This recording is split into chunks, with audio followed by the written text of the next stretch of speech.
We stand here today after a great deal of hardship, hard work, and running around that HMC is at the verge of revamp. New money is being invested. There are new investors from our all-weather iron brother, China, who are taking so much interest and are here today with new investment.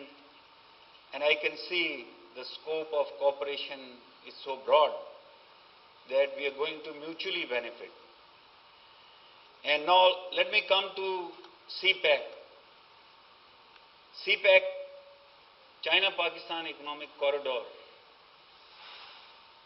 is a reflection of our iron brotherhood and also a reflection of the desire of both leaderships ever since our creations to translate our warm relationship into economic integration and mutual benefits.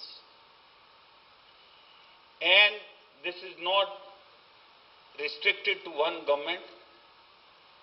It has spanned over governments, over decades, that this project was conceived and it was carried